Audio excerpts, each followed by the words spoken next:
En ce 17 avril 2024, tous les regards étaient portés sur elle car, pour la première fois, la princesse d'Orange, Catharina Amalia des Pays-Bas, 20 ans, assistait à un dîner de gala, en l'honneur du roi Felipe VI et de la reine Laetitia d'Espagne, en visite d'État à Amsterdam.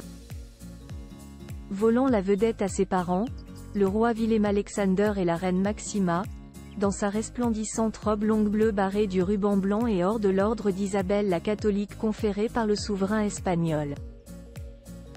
Pour cette occasion exceptionnelle, au soir du premier jour de la visite d'État du monarque ibère, Catharina Amalia avait choisi dans l'extraordinaire écrin de joyaux de la famille royale d'Orange de coiffer le diadème de rubis en forme de plume de paon.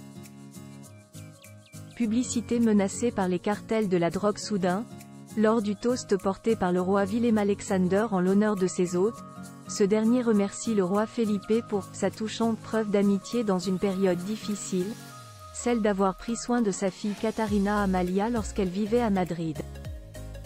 Dès la veille, la presse madrilène avait révélé que la princesse d'Orange a été contrainte de vivre secrètement pendant toute une année à Madrid en raison des menaces de kidnapping qui pesaient sur elle aux Pays-Bas, lancées notamment par les cartels de la drogue. Cette pression terrible et inquiétante ne lui avait pas permis d'étudier normalement à l'université d'Amsterdam ni de vivre avec ses camarades comme elle l'avait souhaité dans une maison sur les bords du canal Saint-Gel. On parlait d'escapade, c'était un exil. Cette révélation intervient alors que l'héritière du trône néerlandais est de retour au bercail depuis quelques semaines et poursuit ses études en politique, psychologie, en droit et en économie à l'université d'Amsterdam. On se souvient en effet, qu'après avoir effectué sa rentrée universitaire en septembre 2022, Amalia, comme on l'appelle simplement aux Pays-Bas, n'avait pu poursuivre ses études en raison des menaces d'enlèvement de la « Mokro-Mafia », interceptée par les services secrets néerlandais et révélée par le Premier ministre Mark Rutte.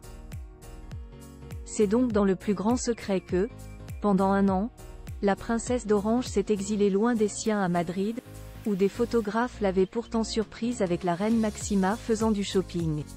Mais on parlait alors d'escapade sans imaginer le calvaire enduré par Amalia, traquée par les uns et surveillée par d'autres pour assurer sa sécurité. À l'occasion de cette visite d'État des souverains espagnols, le service d'information audiovisuelle néerlandais a révélé au grand public que la princesse d'Orange avait vécu et étudié à Madrid pendant un an, selon un programme universitaire aménagé par l'Université d'Amsterdam en politique, psychologie, droit et économie. Une forte pression psychologique. La reine Maxima avait évoqué avec beaucoup d'émotion la pression psychologique forte qui s'exerçait sur sa fille aînée. La situation est frustrante et pas facile. Heureusement, elle est très courageuse. Mais à un moment donné, nous devons prendre une décision sur ce qu'il faut faire et combien de temps cela prendra, avait-elle dit en octobre 2022. Le roi lui-même avait confié son inquiétude, l'incertitude, le manque de liberté. Ce n'est pas comme ça que vous voulez élever vos enfants et ce que vous voulez transmettre à vos enfants. Bousculée dans son programme d'études, séparée de sa famille et de ses amis, Amalia n'avait pas caché les tourments de sa vie d'étudiant. Je vais être très honnête. Je traverse encore une période très difficile. La vie normale me manque, la vie d'étudiante. Se promener dans les rues, pouvoir aller dans un magasin. De retour aux Pays-Bas, entourée d'une sécurité renforcée, la princesse d'Orange semble avoir retrouvé le sourire.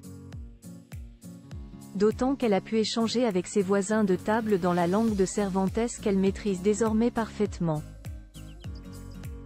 Et les remerciements du roi des Pays-Bas à son collègue et cousin espagnol semblent témoigner de l'attention et des soins que le roi Felipe a apportés à Amalia durant son exil forcé de l'autre côté des Pyrénées.